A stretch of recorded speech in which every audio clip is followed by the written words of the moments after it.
Good morning and welcome to the Daily Cyber Briefing for Thursday, the 16th of May. I'm Stephen Ridgway. So, a little bit of good news. If you've missed it, the FBI and others have shut down the Breach Forum's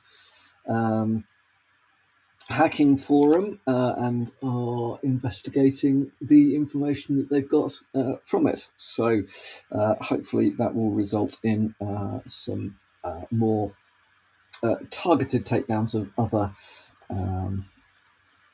criminal groups. Android, in Android 15, Google Play Protect is getting some new anti-malware and anti-fraud features. Always good to be aware of this stuff. So specifically, some of the protections that they're adding in are further protection against spyware and more protection against banking malware. Those are good things I think we should be able to sleep a tiny bit more soundly off the back of this sort of stuff. Also, Google is bringing AI into Google Play to look for potentially unsafe apps that have been found. So, yeah, if you're running Android, these will be, I'm sure, seen as a very good thing. Cyber criminals are exploiting Microsoft's Quick Assist feature in ransomware attacks. So, there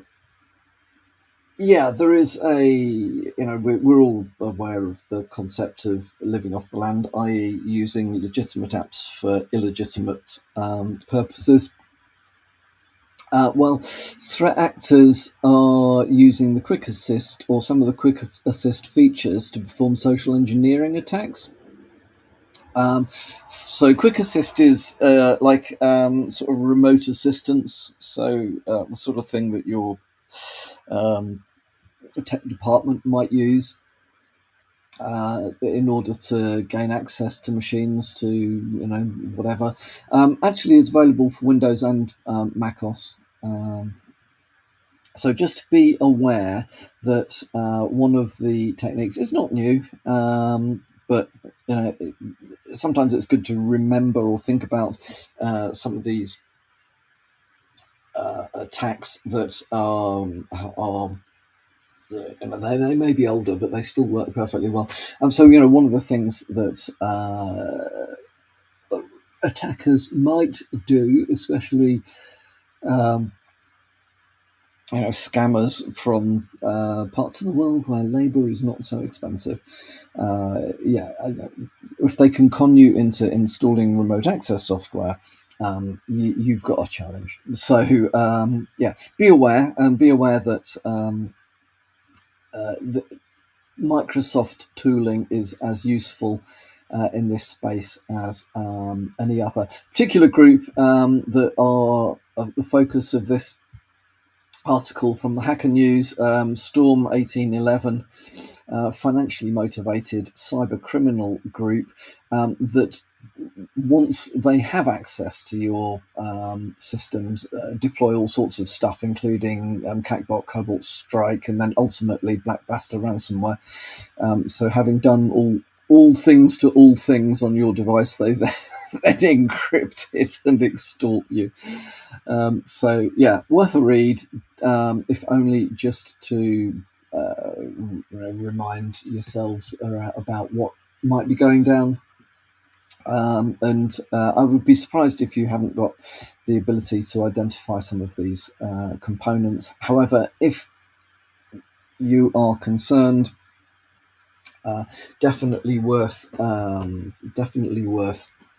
making sure that you do have indicators of attack or indicators of compromise for these well-known pieces of malware, and that you are getting alerts from them from the security visibility tooling.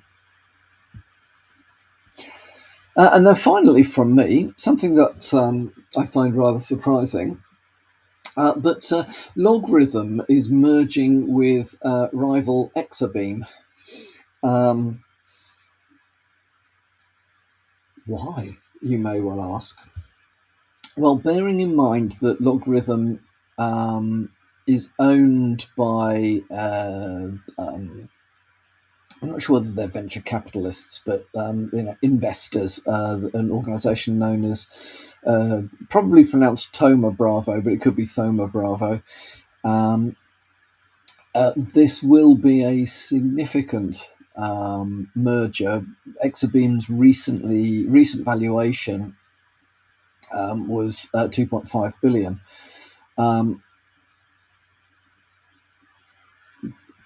Personally, can't really see how this is going to help either organisation. They play in different spaces, I suppose, so it could bring them together. They overlap a little, but my experience with Exabeam is it's always been an organisation that exclusively targeted the very largest pockets out there, large organisations willing to spend a lot of money. And Logarithm has been in that sort of middle arena with the likes of Splunk and Alien Vault and so on, aiming at a more traditional approach to SIEM and smaller organisations. Well, not exclusively small organisations, but they certainly will talk to organisations of any size, unlike Exabeam. What's the advantage of this? I don't know. I mean, it looks to me like they're going to spend a lot of time trying to merge the cultures of two quite different organisations. I think, having thought about this overnight, I think that the primary driver for this will be Thoma Bravo's, they're private equity, yeah. So Thoma Bravo's plan to offload. They hit the date, they sold the company, or whichever way around it is. So I think, on my gut feeling is this is being driven by finance people and not being driven by much in the way of logic from a security perspective. I'm hoping this doesn't result in too much disruption for customers of either organisation. It will be disruptive because the two organisations have got fully fledged auxiliary services, as in their own sales and marketing, their own whatever. So, and the merged company will definitely want to cut costs. Otherwise, why bother buying? Long time ago, I did a IT leadership course at Cranfield University, and one of the modules actually was around understanding things like mergers and acquisitions. And the professor who taught that particular module was actually quite scathing about most mergers and acquisitions. He'd done some research into this, and it had generally shown that the synergies, as in the ways in which the two organisations combined, are worth more than the two organisations independently. That the synergies generally came to little more than a marginal reduction in staff. So you don't need two HR departments, you don't need two sales departments, you don't need two marketing departments, you don't need two sets of execs, all that sort of stuff. He also said that the savings that you can gain by, or the savings, in fact, this came from research, so the savings that could be gained from enacting on or acting on those synergies almost invariably didn't justify the cost of the change. So unless you've got some really fantastic business case, I don't think it's worth it.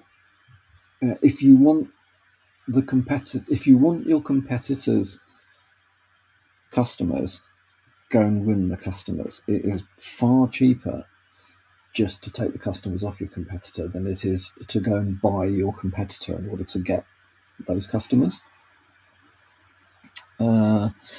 And then there is an argument that if you have very deep pockets, you buy up the opposition in order to shut them down.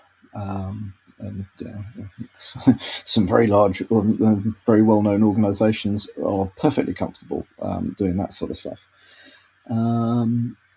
Can't see that would make much sense in this case. So good luck to Exabeam and Logarithm. Hopefully what will come out of it will do the cyber community some good, and will, more importantly, help protect organisations globally in a better way. I'm not holding my breath. That is all from me for today. Thank you for listening, and I'll speak to you